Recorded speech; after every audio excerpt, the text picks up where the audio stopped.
Students, welcome to the alpha physics classes. मैं रश्मि सिंह।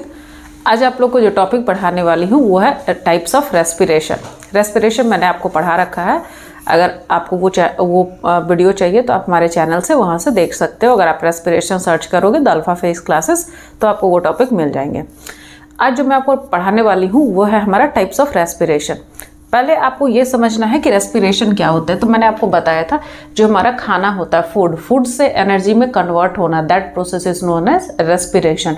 जो हमारा खाना होता है, जो आप खाना खाते हो, उस खाने का ऑक्सीजन के प्रेजेंस में टूटना और टूट करके एनर्जी में बदलना, उसी प्रोसेस को क्या कहते हैं, रेस्पिरेशन। और फिर उस एनर्जी का यूज़ क्या होता है, जो फूड से जो एनर्जी बनते हैं, यानी रेस्पिरेशन में जो एनर्जी आपके पास में आती है, उस एनर्जी का यूज़ आप कहाँ करते हो। तो उस एनर्जी का यूज़ हम लोग अपने बॉडी के ग्रोथ और डेवलपमेंट में करते हैं। हमारी बॉडी की ग्रोथ होती है, हमारी बॉडी में कोई सेल डेड हो जाता है तो नए सेल बनते हैं, तो उन सभी में यहाँ पे एनर्जी का यूज़ होता है। रेस्पिरेशन तो होते हैं फूड से एनर्जी में कन्वर्ट होना, that is known as respiration. Respiration two types का होता है, एक होते हैं एरोबिक रेस्पिरेशन और दूसरा क्या होता है, anaerobic respiration. Respiration are of two types. Respiration दो तरह के होते हैं, एक होता है एरोबिक रेस्पिरेशन, दूसरा होता है एनारोबिक रेस्पिरेशन। तो यहाँ से क्वेश्चंस हर साल आए हैं, कभी आज तक ऐसा नहीं हुआ है कि इस पार्ट से क्वेश्चंस ना आए हों। तो क्वेश्चंस कैसे पूछा जाता है, डायरेक्टली आपसे पूछे जाएंगे टाइप्स ऑफ रेस्पिरेशन कितने होते हैं, तो दो होते हैं, एक होगा एरोबिक रेस्पिरेशन, दूसरा होंगे एनारोबिक रेस्पिरेशन। फिर आपसे पूछा जा सकता है एरोबिक रेस्पिरेशन किसे कहते हैं, एनारोबिक रेस्पिरेशन किसे कहते हैं, और उसके रिएक्शंस क्या होते हैं, और एग्जाम्पल्स आपसे पूछ सकते हैं। तो मैं एक एक करके आपको सारे पार्ट्स आपको समझा रही हूँ। एरोबिक रेस्पिरेशन वैसे रेस्पिरेशन को बोला जाता है जो कि ऑक्सीजन यूज करते हैं, यानी कि वैसा रेस्पिरेशन जिस रेस्पिरेशन में फूड एनर्जी में तो कन्वर्ट होंगे, लेकिन उसे एनर्जी में कन्वर्ट कराने में कौन हेल्प करेगा, ऑक्सीजन। जब आप इनहेल करते हो, जब आप एयर इनहेल करते हो, तो जब हम लोग एयर इनहेल करते हैं तो हमारे एयर के साथ में ऑक्सीजन आता है। वो ऑक्सीजन अल्वोलियाई से होते हुए हमारे ब्लड वेसल्स में जाते हैं। जो हमारा एसिमिलेटेड फूड होता है, जो प्रेजेंट हमारे स्मॉल इंटेस्टाइन में होते हैं, वो भी खाना किसे देता है, ब्लड वेसल्स को देते हैं। तो ब्लड वेसल्स के पास में फूड भी प्रेजेंट होता है और ऑक्सीजन भी प्रेजेंट होता है। फिर दोनों वहाँ पे एक दूसरे के साथ में रिएक्शन करेंगे तो हमारा खाना टूटता है, ब्रेक डाउन होंगे, और ब्रेक डाउन होने के बाद ये यहाँ से रिलीज करेंगे एनर्जी, और वो एनर्जी हमारे बॉडी के अंदर प्रेजेंट सेल यूज करेगा और अपने बॉडी की ग्रोथ करती है। तो एरोबिक रेस्पिरेशन वैसे रेस्पिरेशन को बोलेंगे जिसमें फूड हमारा ऑक्सीजन के प्रेजेंस में एनर्जी में कन्वर्ट होंगे, यानी those type of respiration which uses oxygen. वैसे रेस्पिरेशन जो ऑक्सीजन के प्रेजेंस में होता हो, वैसा रेस्पिरेशन जो ऑक्सीजन के प्रेजेंस में होते हो, उसे हम क्या कहते हैं, एरोबिक। और that type of respiration which takes place in absence of oxygen, यानी कि कुछ ऐसे भी रेस्पिरेशन होते हैं, यानी फूड हमारा एनर्जी में बदलेंगे लेकिन वहाँ पे ऑक्सीजन की जरूरत हमें नहीं पड़ती है, food directly change into energy, तो यहाँ पे ऑक्सीजन की जरूरत नहीं है। तो that type of respiration which takes place in absence of oxygen, वो रेस्पिरेशन तो वहाँ भी होंगे, फूड एनर्जी में वहाँ भी कन्वर्ट होंगे, लेकिन वहाँ पे ऑक्सीजन की जरूरत नहीं होती है, तो हम उसे क्या कहते हैं, एनारोबिक रेस्पिरेशन। तो main difference between aerobic and anaerobic, aerobic takes place in presence of oxygen, aerobic respiration oxygen के प्रेजेंस में होते हैं, anaerobic respiration takes place in absence of oxygen, यहाँ पे ऑक्सीजन एब्सेंट होते हैं। अगर बात करते हैं एरोबिक रेस्पिरेशन का, तो एरोबिक रेस्पिरेशन में किस तरह के रिएक्शंस होते हैं, तो आप देखिए जो हमारा फूड होता है, फूड को हम सिंपल फूड को हम क्या कहते हैं, ग्लूकोज। तो ग्लूकोज जो होते हैं, सबसे पहले ऑक्सीजन विदाउट ऑक्सीजन, वहाँ पे ऑक्सीजन की जरूरत हमें नहीं पड़ती है, ग्लूकोज डायरेक्टली पाइरूवेट में चेंज होते हैं। ग्लूकोज किस में चेंज होता है, पाइरूवेट में। A change of glucose into pyruvate known as glycolysis, और यहाँ पे ऑक्सीजन की प्रेजेंस की जरूरत नहीं होती है। तो ग्लूकोज हमारा पाइरूवेट में चेंज होता है। ग्लूकोज का 1 मॉलिक्यूल होते हैं, यानी C6H12O6, एक ही मॉलिक्यूल इसके पास में है, लेकिन जब ये पाइरूवेट बनेंगे तो पाइरूवेट के 2 मॉलिक्यूल्स उनके पास में बनते हैं, जिसका फार्मूला होता है CH3COCOOH। अब जब पाइरूवेट बन जाएंगे तो वहां पे ऑक्सीजन के प्रेजेंस में, तब तक खाने के पास में ऑक्सीजन पहुंच चुका होगा, पाइरूवेट के पास ऑक्सीजन पहुंच चुके होंगे, तो ऑक्सीजन के प्रेजेंस में यहाँ से रिलीज होता है CO2, रिलीज होते हैं H2O, और रिलीज होता है 38 ATP। 38 ATP क्या है, तो ATP है स्टोरेज ऑफ एनर्जी, जो हमारी एनर्जी स्टोर होकर के रहती है वो ATP के फॉर्म में होती है, जिसे हम बोलते हैं एडिनोसाइन ट्राइफॉस्फेट। दो चीज़ें आती हैं, आपको हमेशा याद रखना है। एटीपी जिसे हम बोलते हैं एडिनोसाइन ट्राइफॉस्फेट, और एक हमारा आता है एडीपी जिसे हम बोलते हैं एडिनोसाइन डाइफॉस्फेट। तो हमारी बॉडी के अंदर जो एनर्जी होती है वो इसी दो फॉर्म में स्टोर होती है। हमारे बॉडी के अंदर एनर्जी जो होती है वो या तो एटीपी के फॉर्म में होगा या एडीपी के फॉर्म में होगा। जब बॉडी के अंदर एनर्जी कंटेंट कम होता है तो वो एडीपी के फॉर्म में होते हैं, जब एनर्जी कंटेंट ज़्यादा होते हैं तो किस फॉर्म में होते हैं, एटीपी के फॉर्म में होते हैं। तो रिएक्शन ऑफ फोटोसिंथेसिस आपका क्या होता है कि glucose changes into pyruvate, pyruvate changes into CO2, H2O and 38 ATP। It means यहाँ से जो एनर्जी निकलती है वो ज़्यादा एनर्जी निकल रही है, 38 ATP। जबकि आप देखोगे कि एरोबिक रेस्पिरेशन में जब रेस्पिरेशन होंगे तो वहाँ पे ओनली 2 ATP रिलीज होते हैं एनर्जी। तो एरोबिक रेस्पिरेशन में एनर्जी ज़्यादा रिलीज होता है। कितना एनर्जी रिलीज हो रहा है, 38 ATP। तो ये आपको याद रखना है। What is the formula of glucose, C6H12O6। What is the formula of pyruvate, CH3COCOOH। और जब ग्लूकोज पाइरूवेट में चेंज होते हैं that process is known as glycolysis. ये भी बोर्ड एग्जाम में पूछा जा चुका है कि ग्लाइकोलाइसिस किसे कहते हैं। तो 1 molecule of glucose break down in absence of oxygen. एक मॉलिक्यूल ग्लूकोज का विदाउट ऑक्सीजन ब्रेक डाउन होते हैं, टूटते हैं, तो वो क्या बनाता है, पाइरूवेट। और कितना मॉलिक्यूल का, 2 मॉलिक्यूल। ग्लूकोज का 1 मॉलिक्यूल होंगे, पाइरूवेट का 2 मॉलिक्यूल्स होंगे। और उसके बाद पाइरूवेट जब ऑक्सीजन जब हमारे बॉडी के अंदर आते हैं लंग्स के हेल्प से, तो ऑक्सीजन के प्रेजेंस में पाइरूवेट फिर यहाँ पे टूटेंगे और देन वो कन्वर्ट करता है CO2, H2O एंड 38 ATP, यानी कि वहाँ पे एनर्जी भी रिलीज होती है। ATP क्या है, हमारा एनर्जी है।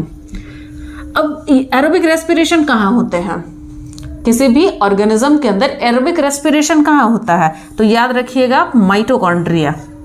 माइटोकॉन्ड्रिया या फिर साइटोप्लाज्म आप बोल सकते हो। माइटोकॉन्ड्रिया के अंदर वहाँ पे एरोबिक रेस्पिरेशन होते हैं। माइटोकॉन्ड्रिया क्या होता है, power house of the cell बोला जाता है, हमारे बॉडी का power house of the cell है। माइटोकॉन्ड्रिया एक तरह का सेल ऑर्गेनल्स है, यानी हर सेल में प्रेजेंट होते हैं और इन्हीं के अंदर एरोबिक रेस्पिरेशन होते हैं। तो इतना एरोबिक रेस्पिरेशन में बस आपको इतना ही समझना था। अभी मैंने आपको बताया था एरोबिक रेस्पिरेशन के बारे में, जिसमें मैंने आपको बोला कि जो एरोबिक रेस्पिरेशन होते हैं वो ऑक्सीजन के प्रेजेंस में होते हैं। एनारोबिक रेस्पिरेशन किसे कहते हैं, तो respiration which takes place in absence of oxygen. यानी एनारोबिक रेस्पिरेशन वैसे रेस्पिरेशन होते हैं जो ऑक्सीजन के एब्सेंस में होता है, यानी कि विदाउट ऑक्सीजन वहाँ पे फूड जो है वो हमारे एनर्जी में कन्वर्ट हो जाते हैं। जैसे यहाँ पे दिया गया एग्जाम्पल ईस्ट का। ईस्ट आपको पता है एक तरह का फंगी है और इनके अंदर एरोबिक रेस्पिरेशन नहीं होता है, इनके अंदर एनारोबिक रेस्पिरेशन होता है। कैसे होंगे, ग्लूकोज जो होंगे पाइरूवेट में चेंज होंगे। मैंने बताया था ग्लूकोज का पाइरूवेट में चेंज होना, that process is known as glycolysis. In absence of oxygen glucose जो होते हैं वो हमारा चेंज हो जाता है C2H5OH, जिसे क्या बोला जाता है, इथेनॉल। क्या बोलते हैं इसे, इथेनॉल। साथ में क्या रिलीज करता है, CO2 और साथ में 2 ATP। अब आप यहाँ पे देखिए कि जो एनर्जी रिलीज हो रहा है वो 2 ATP। एनारोबिक रेस्पिरेशन में जो एनर्जी रिलीज हो रहा है वो कितना हो रहा है, 2 ATP। जबकि अगर बात करें एरोबिक रेस्पिरेशन में तो कितना एनर्जी रिलीज हो रहा था, 38 ATP। तो यहाँ से डिफरेंस भी पूछे जाता है कि what is the difference between aerobic and aerobic. तो एरोबिक के डिफरेंस आप पहला डिफरेंस तो क्या हो जाएगा कि एरोबिक ऑक्सीजन के प्रेजेंस में होता है, एनारोबिक ऑक्सीजन के एब्सेंस में होते हैं। एरोबिक रेस्पिरेशन में 38 ATP रिलीज होता है, एनारोबिक रेस्पिरेशन में 2 ATP रिलीज होता है। तो ये दो डिफरेंस आपको आ गए हैं। इस रिएक्शंस को अच्छे से याद रखना है कि ग्लूकोज जो हमारा होता है वो पाइरूवेट में चेंज होते हैं। पाइरूवेट ऑक्सीजन के एब्सेंस में इथेनॉल बनाता है, साथ में CO2 रिलीज करते हैं, साथ में 2 ATP। इथेनॉल का फॉर्मूला होता है C2H5OH, पाइरूवेट का फॉर्मूला होता है CH3COCOOH, ग्लूकोज का फॉर्मूला होता है C6H12O6। तो ये रिएक्शंस आपको याद रखना है। आपने फर्मेंटेशन पढ़ा होगा। फर्मेंटेशन में क्या होते हैं कि जो जूसी फ्रूट्स होते हैं, जूसी फ्रूट्स या कुछ फ्रूट्स वगैरह जो होते हैं, ड्राई फ्रूट्स वगैरह जो होते हैं जैसे किशमिश वगैरह, और उसके अंदर में आप क्या करो, ईस्ट को डाल दो और डालने के बाद क्या करना है कि उसको छोड़ देना है कुछ समय के लिए। जब आप उसको फिर वहाँ से उसको कवर करके अच्छे से छोड़ देना है। जब आप उसको आफ्टर सम टाइम जब उसको ऊपर का कवर खोल करके देखोगे तो वहाँ से आपको एक अल्कोहल की स्मेल आती है, और वो जो हमारा अल्कोहल होता है वो इथेनॉल होते हैं। यानी कि ईस्ट हेल्प करता है अल्कोहल फॉर्मेशन में, एंड उस प्रोसेस को क्या बोला जाता है, फर्मेंटेशन। अब आते हैं यहाँ पे कि anaerobic respiration takes place in our muscles tissue during during physical exercise. यानी कि यहाँ पे मैंने आपको बताया कि एनारोबिक रेस्पिरेशन जनरली आपके ईस्ट में होते हैं, कुछ बैक्टीरिया में होता है, बट मोस्ट ऑफ द जो हमारे पास एनिमल्स हैं या फिर मोस्ट ऑफ द जो हमारे पास प्लांट्स है, दे डू एरोबिक रेस्पिरेशन, वो एरोबिक रेस्पिरेशन ही करते हैं। अब यहाँ पे बोला जा रहा है, जैसे मैंने आपको बताया कि ह्यूमन बींग के अंदर, हमारे बॉडी के अंदर भी एरोबिक रेस्पिरेशन होते हैं, लेकिन कभी कभी हमारे बॉडी के अंदर भी एनारोबिक रेस्पिरेशन हो जाते हैं। कैसे? जैसे कि अगर आप हैबिचुएटेड नहीं हो कि हम बहुत ज़्यादा हैवी एक्सरसाइज कर सकें, या आप हैबिचुएटेड नहीं हो कि आप फिजिकल वर्क कर सको, आप हैबिचुएटेड नहीं हो कि आप बहुत दूर तक दौड़ सको। अब क्या है कि मान लेते कि आपको मन किया, किसी दिन मन किया कि आप मुझे एक्सरसाइज करनी है, और आपने बहुत ज़्यादा देर तक कर लिया, जैसे आधे घंटे 1 घंटे तक कर लिया, आपको हैबिट नहीं था, आपने कर लिया उस समय में। जब आप हैवी एक्सरसाइज करते हो, एट दैट टाइम हमारी बॉडी को एनर्जी ज़्यादा चाहिए होती है। तो अगर हमारी बॉडी को एनर्जी ज़्यादा चाहिए तो हमारा फूड तो एनर्जी कन्वर्ट करते ही रहता है, एरोबिक रेस्पिरेशन तो हमारे बॉडी के अंदर चलते रहते हैं। बट जितना एरोबिक रेस्पिरेशन से हमारे बॉडी को एनर्जी चाहिए, उतना रिक्वायरमेंट फुल नहीं हो पाता है। तब हमारे बॉडी में कुछ सेल क्या करते हैं कि विदाउट ऑक्सीजन वो फूड में कन्वर्ट हो जाता है। हमारे बॉडी के कुछ सेल, और खास करके ये मसल्स में होते हैं, मसल्स टिश्यूज। आप बहुत ज़्यादा दूर तक अगर कभी चलते हो, दौड़ते हो, खेलते हो, तो आप देखोगे कि आपके पैर में दर्द स्टार्ट होता है। जो आपके पैर में मसल्स होते हैं वहाँ पे पेन स्टार्ट होता है, जिसको हम इंग्लिश के टर्म में मसल्स क्रैम्प्स कहते हैं। तो मसल्स क्रैम्प्स क्यों होते हैं? तो दर्द जो वहाँ पे पेन स्टार्ट होता है वो इसलिए होते हैं क्योंकि हमारे बॉडी के अंदर एरोबिक रेस्पिरेशन के जगह पे एनारोबिक रेस्पिरेशन स्टार्ट हो जाते हैं। जब हमारे बॉडी के अंदर एरोबिक रेस्पिरेशन के जगह एनारोबिक रेस्पिरेशन होते हैं, तब क्या होता है कि ग्लूकोज पायरुवेट में चेंज होता है, और पायरुवेट लैक्टिक एसिड का फॉर्मेशन करते हैं हमारे बॉडी के अंदर, और 2 ATP रिलीज होंगे। तो ये जो लैक्टिक एसिड होते हैं, अगर हमारे बॉडी के किसी भी पार्ट में लैक्टिक एसिड ज़्यादा हो जाते हैं तो वही हमारे बॉडी के अंदर करवाते हैं मसल्स क्रैम्प्स। यानी कि अगर आपसे पूछेगा कि मसल्स क्रैम्प्स कैसे होते हैं, तो due to the accumulation of lactic acid in our muscles, हमारे मसल्स में लैक्टिक एसिड का जमा होना, वही क्या कॉज कराता है? Muscles cramps. और एनारोबिक रेस्पिरेशन हम ऐसा जनरली नहीं करते हैं, बट कब करेंगे? जब हम कुछ ज़्यादा फिजिकल वर्क कर लिए, ज़्यादा फिजिकल एक्सरसाइज कर लिए, बहुत ज़्यादा दूर तक दौड़ गए। कोई आपको पीछे से, अगर मान लेते हैं कोई डॉग आपके पीछे पड़ गया, तो आप बहुत दूर तेज़ी से भाग रहे हो, और जब हम बहुत तेज़ी से भागते हैं उस समय हमारी बॉडी को ज़्यादा एनर्जी चाहिए होती है, और उस समय जब एनर्जी हमारा बॉडी एरोबिक रेस्पिरेशन फुलफिल नहीं कर पाते हैं, तो हमारी बॉडी का कुछ पार्ट विदाउट मतलब ऑक्सीजन का वहाँ पे रेस्पिरेशन करना स्टार्ट कर देते हैं। और जब विदाउट ऑक्सीजन रेस्पिरेशन करेंगे तो हमारे बॉडी के अंदर फॉर्मेशन हो जाएगा लैक्टिक एसिड का। जहां भी लैक्टिक एसिड फॉर्मेशन होंगे वहां पे हमारा हो जाएगा मसल्स क्रैम्प्स, यानी मसल्स में आपके पेन स्टार्ट हो जाते हैं। तो अब आते हैं कि अगर हमें मसल्स क्रैम्प्स हो जाते हैं तो क्या कोई ऐसा एक इजी वे है जिससे कि मसल्स क्रैम्प्स हमारे ठीक हो जाएंगे? तो बिल्कुल, आप क्या करो, हॉट वाटर बाथ या मसाज ले लो। अगर पैर में आपको ज़्यादा दर्द हो रहा है तो आप क्या करो कि अच्छा सा गर्म सा पानी करो, उसमें पैर को आप डाल लो, आपको रिलीफ मिल जाएंगे। अब रिलीफ क्यों मिलते हैं? क्योंकि जैसे अगर पैर को अगर आप डालते हो तो हमारे जो स्किन होते हैं उसमें छोटे छोटे पोर्स होते हैं, तो वाटर में प्रेजेंट जो ऑक्सीजन होता है वो ऑक्सीजन क्या होंगे, उस पोर्स से हमारे बॉडी के अंदर इंटर करेंगे, और हमारे बॉडी के अंदर जो प्रेजेंट सेल है जहाँ पे एनारोबिक रेस्पिरेशन हो रहा है वहाँ पे वो ऑक्सीजन पहुँच जाएगा, और जैसे ही हमारा ऑक्सीजन उस पार्ट में पहुँचेंगे तो एनारोबिक के जगह पे वहाँ पे एरोबिक रेस्पिरेशन हमारे फिर से स्टार्ट हो जाएगी, और हमारा जो मसल्स क्रैम्प्स होता है यानी जो हमारा दर्द होता है वो खत्म हो जाएंगे। आप देखते हो जब आप देवघर वगैरह आप जाते होगे तो पूरी रास्ते में हर जगह थोड़े थोड़े दूर पे हॉट वाटर रखा होता है, गर्म पानी रखा होता है। क्यों?